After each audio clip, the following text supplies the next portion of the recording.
இங்கே நம்மளோட ஆட்சி இருந்ததோ இல்லாட்டா காங்கிரஸ் மீறி ஒரு ஆட்சி இருந்ததோ அவ சரியான ஒரு உதவி கொடுக்கறதுக்கு முயற்சி பண்ணார்கள். நம்மளோடது குஜராத்தில் இருந்தது. அவ யார் வேணா வரலாம் போகலாம், அரெஸ்ட் பண்ண மாட்டோம் இருந்தது. ஏன் நம்ம எல்லாரும் அரெஸ்ட் வாரண்ட் இஷ்யூ ஆயிடுது. அதே மாதிரி தமிழ்நாட்டில் டிஎம்கே கருணாநிதி என்கிட்ட தெளிவா அவரே நேரடியா என்கிட்ட சொன்னார், தமிழ்நாட்டு வந்தியான்னா உன்னை யாரும் அரெஸ்ட் பண்ண முடியாது. நாங்கள் எல்லாரும் வெரி கிளியர், இந்த எமர்ஜென்சி இருக்கக்கூடாதுன்னு. அந்த வெறுப்பில் நான் அந்த சமயத்தில் நான் சென்னையிலேருந்து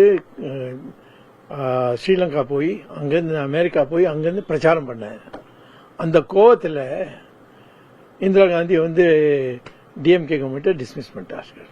அந்த பிரச்சாரத்துக்கு இந்திரா காந்திக்கு ரொம்ப கோவம் வந்தது. ஆனால் ஒன்றும் பண்ண முடியல.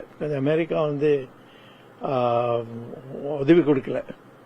என்ன எதிர்பார்த்தான்னா அமெரிக்கா பிடிச்சி போட்டு பிளெயினில் திருப்பி இந்தியாவுக்கு அனுப்பிச்சுடுவார்கள்.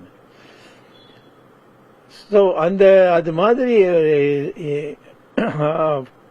எமர்ஜென்சி நெருக்கடி காலம் இனிமே வர முடியாது. ஏனென்றால் ஜனதா பார்ட்டி வந்ததுக்கு அப்புறம் நம்ம சட்டத்தை மாத்திட்டோம். அதனால இனிமே அது மாதிரி ஆகாது.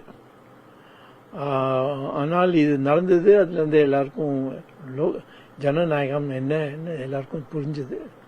அதனால இந்திரா காந்தியை தோக்கடிச்சிட்டார்கள் பெரிய அளவுக்கு. இந்திரா காந்தியும் தோத்தா அவர் மகனும் தோற்று போனார்கள்.